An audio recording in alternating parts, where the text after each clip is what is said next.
पता नहीं मेरी आवाज़ आ रही है या नहीं आ रही। एक बार कोई आके एक बार कंफर्म कर दे कि मेरी आवाज़ आ रही है, फिर मैं स्टार्ट करता हूँ। ओके, मेरी वॉइस आ रही है, प्लीज़ कंफर्म कर दें एक बार, है ना, कमेंट में येस नो करके, फिर मैं स्टार्ट करूँ।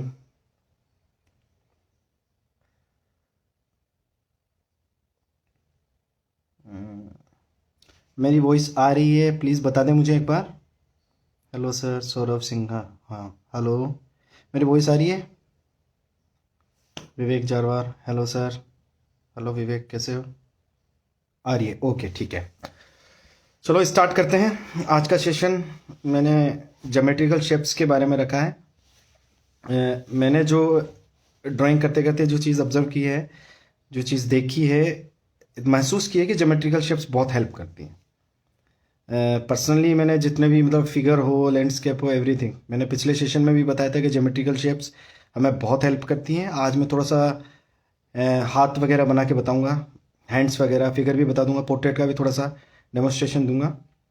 जितना मुझे आता है, थोड़ा जितना भी मैं समझ, जितना मैंने समझा है मैं बताता हूँ आज थोड़ा सा, है ना।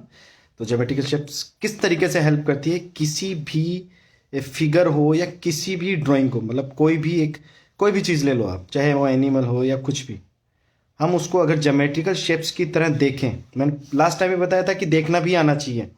तो पहली चीज़ तो कि हमारे सामने जो ऑब्जेक्ट है, क्या हम उसे उस तरीके से देखते हैं? पहले तो वो हमें, जब जैसे कोई फिगर खड़ा है तो मुझे वो ज्योमेट्रिकल शेप में ही नज़र आना चाहिए। मैं उसे देख रहा हूँ कि ज्योमेट्रिकल शेप में ही दिखना चाहिए, मुझे दिखना चाहिए वो पूरा सर्कल, ओवल, ट्रायंगल, सब कुछ दिखने चाहिए उसको देखते टाइम। तो किस तरीके से वो दिखते हैं, किस तरीके से आप देखेंगे, किस तरीके से कोशिश करेंगे, करते हैं, है ना।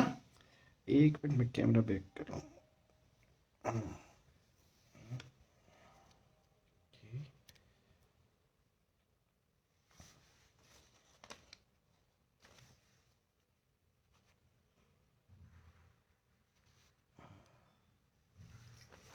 ओके,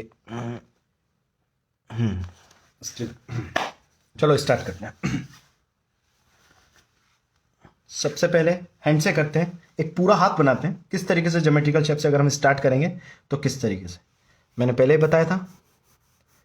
ट्रायंगल, सर्कल्स,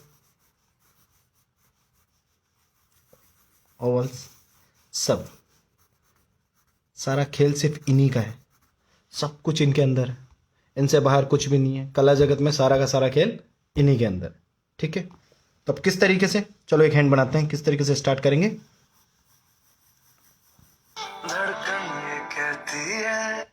शोल्डर के लिए लिया हमने क्या, एक सर्कल ले लिया। बाइसेप्स के लिए एक ओवल ले लिया।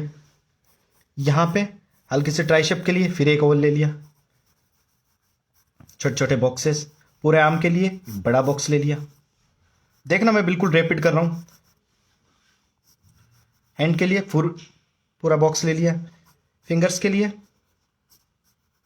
बॉक्सेस, कुछ इस तरीके से, ठीक है। फाइन करेंगे इसे, देखना डिटेल में निकालेंगे इसको भी।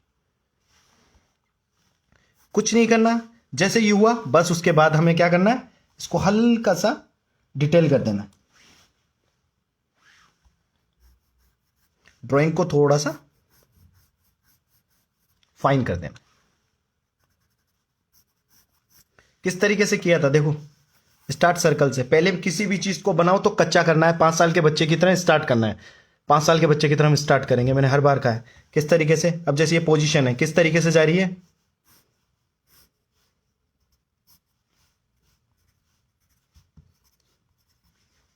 इस तरीके से, कुछ इस तरीके से। तो ये छोटी छोटी चीज मायने करेगी। पहले, सबसे पहले क्या देखेंगे हम, ये देखेंगे किस तरीके से मूव कर रहा है, जॉइंट्स कहां है, shoulder, elbow, wrist, then fingers. ये देखना भी आना चाहिए।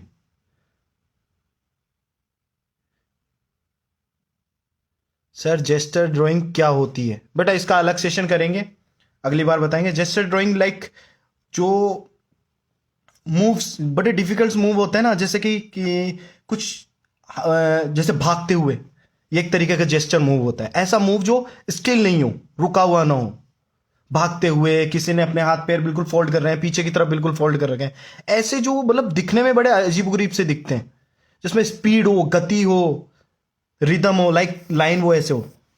अगर लाइन अगर हम कहेंगे, हमारा फिगर भी जैसे कोई फिगर है, पीछे की तरफ हाथ करके ऐसे खड़ा है, इस तरीके का फ्लो, ये रिदम, तो ये जैसे ड्राइंग होती है। हाँ, तो मैं कहाँ था, यहां, तो शोल्डर पे थे हम। क्या करना है, हमें ड्राइंग को थोड़ा सा हल्का सा डिटेल करना है, बस कुछ नहीं। उन्हीं बॉक्सेस के साथ चल रहे हैं हम, उनसे बाहर कुछ भी नहीं है, ज्योमेट्रिकल शेप के ही साथ चल रहे हैं बस।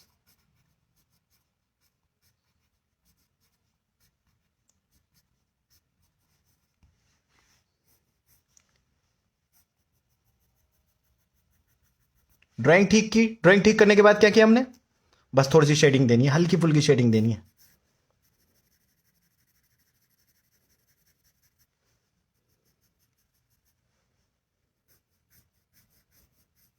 जब ड्राइंग से संतुष्ट हो जाओ तभी शेडिंग स्टार्ट करो।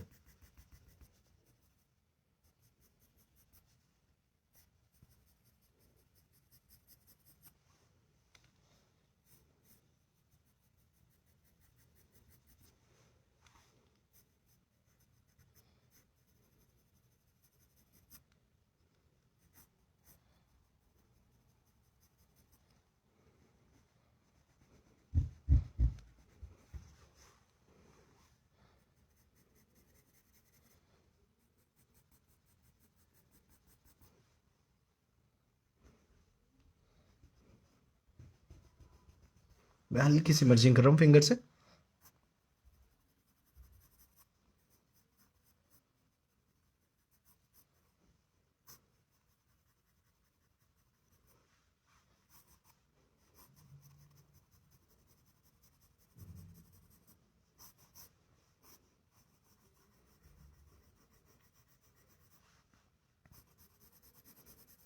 समय कम है, सवाल थोड़े ज़्यादा हैं, इसलिए मैं ज़्यादा डिटेल की तरफ नहीं जा रहा हूँ, बट हल्का सा इस चीज़ से आपको अंदाज़ा हो जाएगा कि हाँ, कहीं ना कहीं ज्योमेट्रिकल शेप्स हेल्प करती हैं। जो वहम है वो निकल जाएगा, मुझे लगता है जहाँ तक जितना भी था थोड़ा बहुत तो निकल गया होगा। किस तरीके से स्टार्ट किया था, कुछ नहीं, सर्कल, बाइसेप के लिए एक ओवल शेप, ट्राई शेप के लिए एक हल्का सा, एक छोटा सा एक ओवल लिया है, यहाँ पे एक ट्रायंगल सा लिया था, फिर यहाँ पे एक पूरा रिस्ट के लिए एक ब्लॉक लिया बड़ा, ठीक है, फिर यहाँ पे हथेली के लिए कुछ ऐसे एक बॉक्स और ले लिया, फिर यहाँ से फिंगर्स के लिए कुछ ऐसे, कुछ इसी तरीके से स्टार्ट किया था। 3 स्टेप हैं, बड़े सिंपल से हैं, देखना आना चाहिए। करना क्या है, मूवमेंट किस तरीके से, पॉइंट टारगेट करना है, shoulder, elbow, wrist, then fingers. उसके बाद मूवमेंट आ गया, कहां किस तरीके से जा रहा है ये तो पता हो गया कि भाई किधर से आया किधर निकल गए। उसके बाद क्या करना है, उसके बाद सीधा सीधा ज्योमेट्रिकल शेप में उसको कन्वर्ट कर देना है, सारी नेतागिरी निकाल के ज्योमेट्रिकल शेप में भिड़ा देनी है हमें, कि किस तरीके से ज्योमेट्रिकल शेप में होता, तो ये किस तरीके का होता, ठीक है, तो ये कुछ इस तरीके का होता। मुझे ऐसा लगा, आपको कुछ और लग सकता है, ठीक है, किसी को यहां पे बॉक्स दिख सकता है, किसी को यहां बॉक्स दिख सकता है। मैं सर्कल, मुझे सर्कल और थोड़ा ओवल शेप से ज्यादा ही प्यार है, तो मैं उनके आसपास रहता हूं, ठीक है। तो आप लोग कुछ भी कर सकते हो, बॉक्स लो, कुछ भी लो, एनीथिंग। बात सीधी सी है, रिजल्ट अच्छा आना चाहिए। इनमें से कौन सा प्रोसेस आपको इजी पड़ता है वो आप जाने, बॉक्स, सर्कल, ओवल, जो भी है। एक दो और बार करके बताता हूं मैं।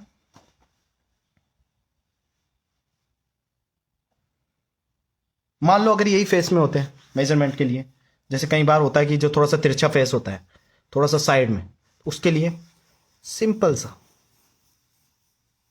सर्कल लिया, एक साइड में ओवल ले लिया, ओके। इस ओवल का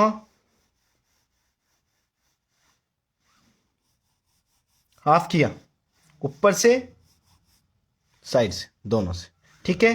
इस लाइन को आगे की तरफ ऐसे कंटिन्यू कर देंगे, थोड़ा सा घुमाते हुए। हमारा ओवल शेप जहां ओवर हो रहा है उसको भी कुछ इस तरीके से ऐसे घुमा देंगे, ठीक है। उसके बाद ओवल शेप जहां से स्टार्ट हो रहा है उसको भी थोड़ा सा, बात खत्म। अब उसके बाद फेस का डायरेक्शन किधर की तरफ है, मान लो इधर की तरफ है, तो ये दे दी हमने, ये लाइन दे दी। अंदाजे पे चलेगा, सिर्फ सब कुछ अंदाजे पे चलेगा।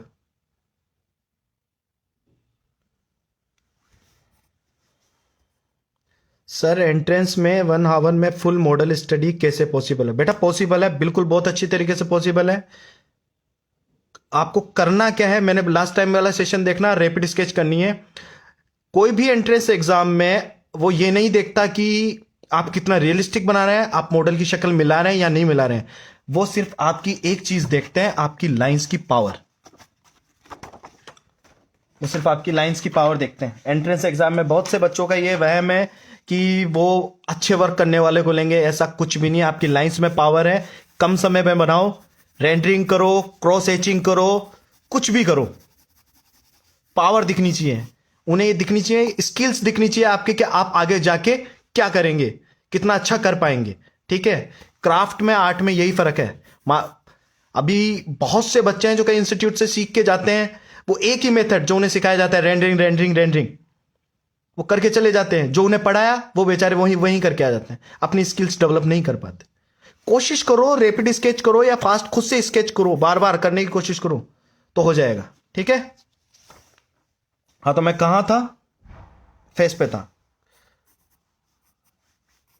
ठीक है, तो ये आ गया हमारा आईज के लिए, हमारे हेल्प मिल गई, ये नोज के लिए हेल्प मिल गई। बात आती है हमें चिन और लिप्स के लिए। तो जितना यहां पे डिस्टेंस है उतना ही डिस्टेंस अगर हम नीचे ले लें, मान लो यहां ले लिया, ठीक है, तो ये मिल गया हमें चिन। इनके दोनों के मिडल में एक लाइन खींच लेंगे तो हमें लिप्स के लिए भी जगह मिल जाएगी।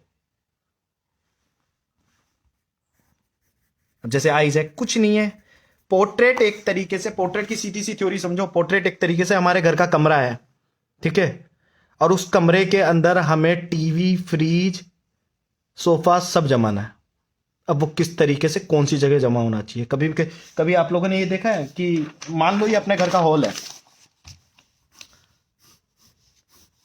ये घर का हॉल है, तो कभी सोफा यहां लगा हुआ है, ठीक है, तो एलईडी टीवी कभी इधर लगता है?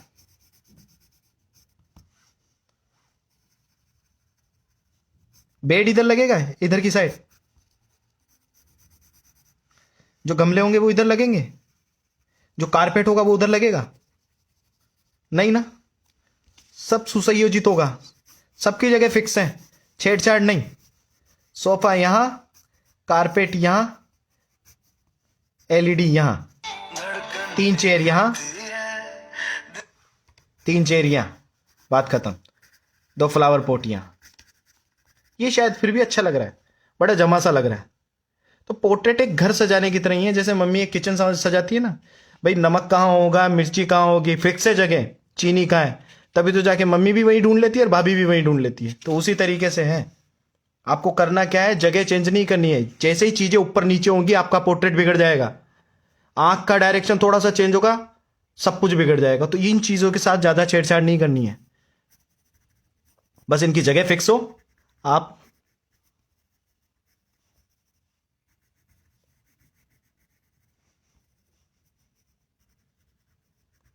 इनकी जगह के साथ छेड़छाड़ मत करो बस, और कुछ नहीं, बस हो गया काम। कितना इजी है, ज्योमेट्रिकल शेप से कितना इजी है। यहां पे ईयर आ जाएंगे, ये हमें जो लाइन मिल गई, ये फोरहेड मिल गया,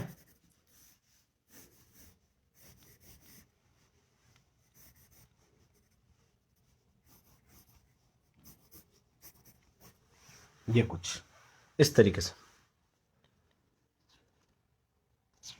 मैं हैंड की वो मूवमेंट पे बता रहा था, मैं पोर्ट्रेट पे आ गया, हैंड्स बताता हूं और एक तरीके से, जैसे कि ये देखो,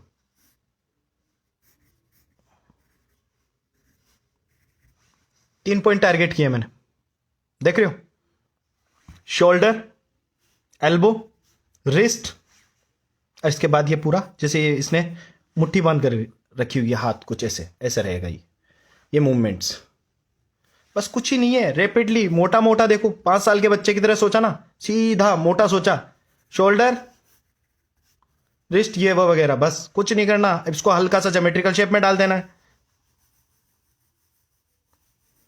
शोल्डर आ गया, बाई शेप्स आ गई, ट्राई शेप्स आ गई, यहां से मैंने ये एक ट्रायंगल ले लिया कुछ इस तरीके से। रिस्ट के लिए यहां से एक ये पूरा बॉक्स ले लिया, यहां से एक बॉक्स कुछ इस तरीके से ले लिया, बात खत्म। अब इसके बाद इसको करेंगे हम फिनिश। किस तरीके से?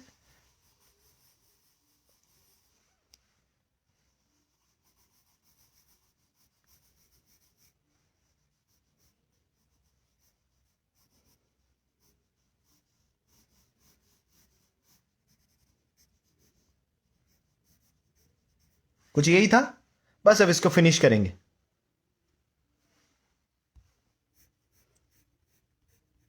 पहले बच्चों की तरह सोचा, ज्योमेट्रिकल शेप में कन्वर्ट किया, उस रफ ड्राइंग को हम किस तरीके से पहले अच्छे से वेल फिनिश करेंगे।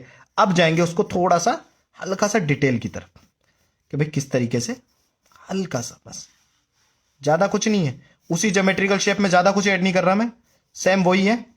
ऐसा कुछ नहीं कि भाई बताया कुछ और बाद में किया कुछ और, कुछ ही नहीं, उसी के साथ चलेंगे।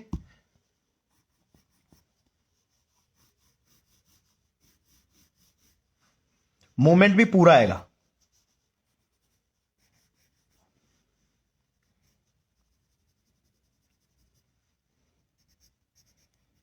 ड्राइंग इतनी बुरी, मतलब इतनी टफ है नहीं जितनी लोगों ने बना दी। सारा खेल सोच का है। जहां सोच के बैठ गए ना कि भाई नहीं बनेगा ये वो फलाना ढिमका, पहले तो अपनी दिमाग की सारी गंदगी बाहर निकालो कि भाई ड्राइंग करना बहुत हार्ड है, बहुत आसान है, बहुत ही ज्यादा आसान है।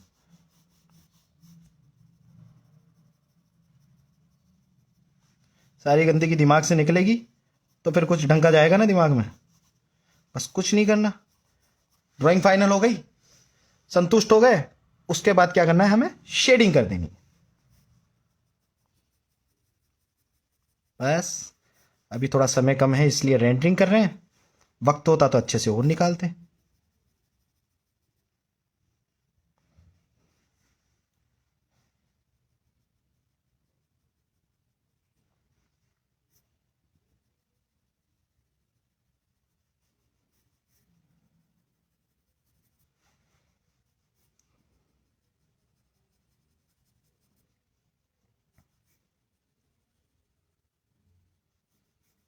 कई स्टूडेंटों के साथ सबसे एक मेजर प्रॉब्लम ये देखिए कि मैंने किसी की ड्राइंग अच्छी है तो किसी की शेडिंग अच्छी है।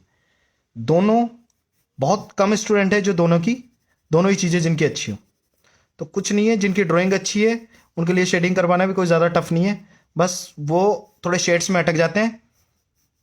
हाइलाइट्स वगैरह, ये छोटी छोटी चीज़ें, हाइलाइट्स, लाइट्स, रिफ्लेक्शन लाइट, ये इन चीज़ों का अगर ध्यान रखें वो, तो ड्राइंग अच्छे से निकल के आएगी।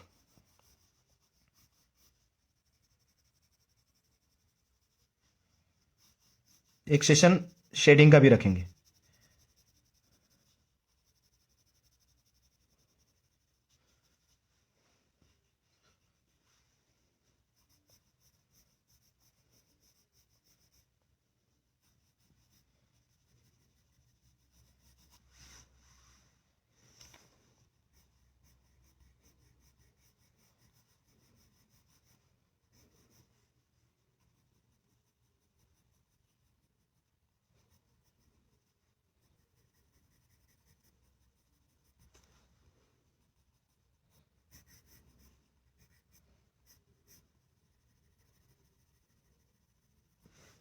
देख रहे हो स्टार्ट कहां से किया था?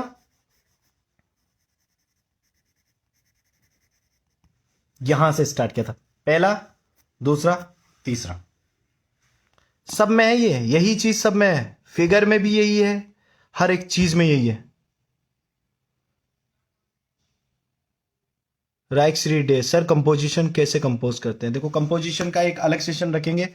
जो कंपोजिशन बहुत बड़ा टॉपिक है, छोटा टॉपिक नहीं है। कंपोजिशन अपने आप में बहुत वो है, तो कंपोजिशन का एक अलग सेशन रखेंगे। सर कंपोजिशन बताइए ना।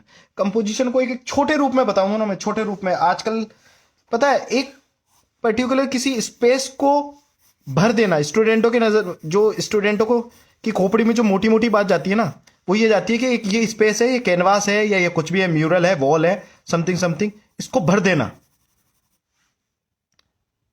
इसको एलिमेंट्स के साथ में भर देना, बस बात खत्म। ये कंपोजिशन है। ये उनके मतलब मोटा मोटा बच्चे यही समझते हैं, वो बाद में जाके क्लियर होती है ये चीज। ये कंपोजिशन एक्चुअल में है क्या? कंपोजिशन कलर का भी खेल है, कंपोजिशन ड्राइंग का भी खेल है, कंपोजिशन बहुत सी चीजें हैं।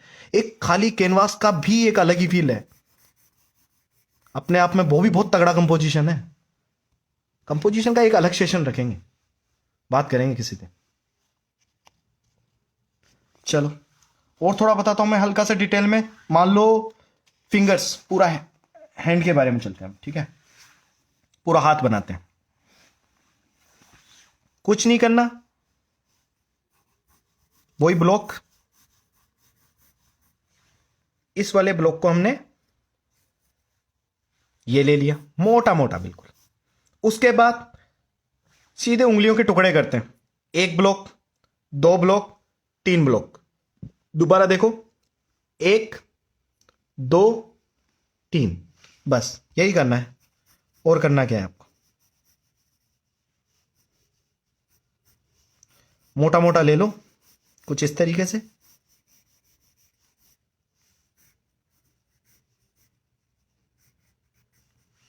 ये ले लिया,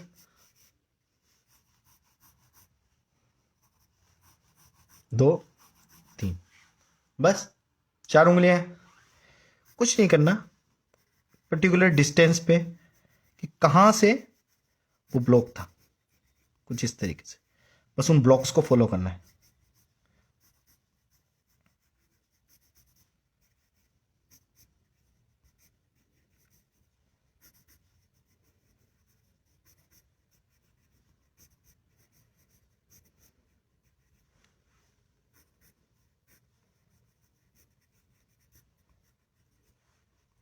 थोड़ा इन चीजों का भी ध्यान रखना है भी, कौन सी उंगली छोटी है, कौन सी बड़ी है। अंधाधुंध नहीं चलना है। अब ये जो चीज तो सिंपल सी बात है, ये वाली उंगली बड़ी होती है, उससे छोटी ये होती है, फिर उससे छोटी ये होती है, उससे छोटी ये होती है। वही मैंने यहां किया है। मोटा मोटा अगर देखें तो हमने हाथ बना दिया, बस। अब बचा क्या है? बस शेडिंग।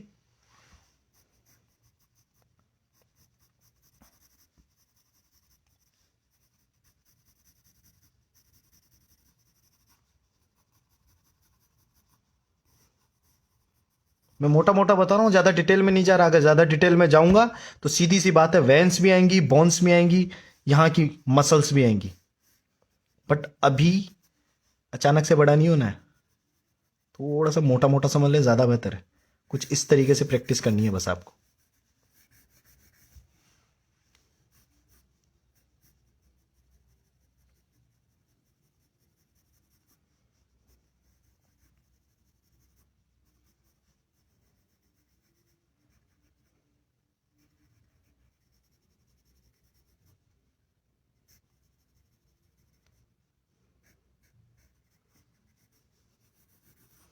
कुछ इस तरीके से अब डिटेल ऐड करते जाओ, जितना काम दोगे, जितना वक्त दोगे। अंग्रेजों से और नहीं तो सिर्फ ये एक चीज सीख लो कि धैर्य, ये साला हम में नहीं है। हमें हर एक चीज हाथ में चाहिए। राजस्थान में कहावत है, हाथ में सरसों उगाना, मतलब जो कि पॉसिबल नहीं है। हाथों में सरसों नहीं उग सकती, इंस्टेंट ये चाहिए हमें, ठीक है? तो ऐसा कुछ नहीं करना है, बिल्कुल धीमी धीमी खानी है हमें। ज्यादा गर्म खाओगे जल जाओगे, थोड़ी ठंडी करके खाओ। तो वही वाला बात है, कुछ इस तरीके से देखो। पहला, दूसरा, तीसरा, देखना आना चाहिए। मैं हर बार हर सेशन में कहता हूं, देखना भी एक कला है। देखना सीखो, पहले देखना आना चाहिए कि किस तरीके से। अब हमारे सामने मान लो कोई लड़की खड़ी है भाई, बड़ी खूबसूरत सी लड़की खड़ी है, तो वो आपको खूबसूरत नहीं दिखनी चाहिए, पता है? वो आपको ज्योमेट्रिकल शेप में दिखनी चाहिए। वो गोल मटोल बॉक्स वगैरह सब, सारी रेखा गणित आ जानी चाहिए उसमें, सब कुछ। खूबसूरत नहीं दिखनी चाहिए। खूबसूरत दिख रही है तो वहीं पे डामाडोल है मामला। ज्योमेट्रिकल शेप में बिल्कुल ढाल दो उसे,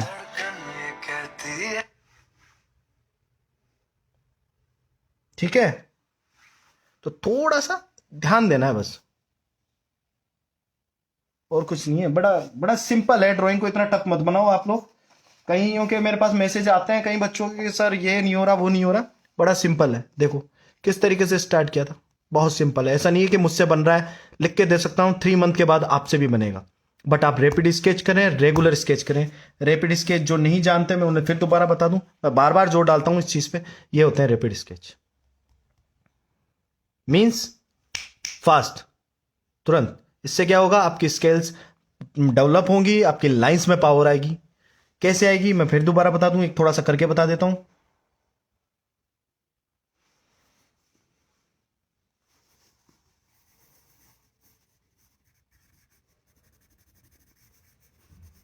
कुछ भी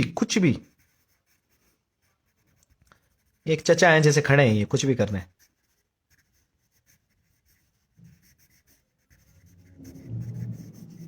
जल्दी बनाना है, टाइम नहीं है हमारे पास। लाइंस पावरफुल चाहिए मुझे।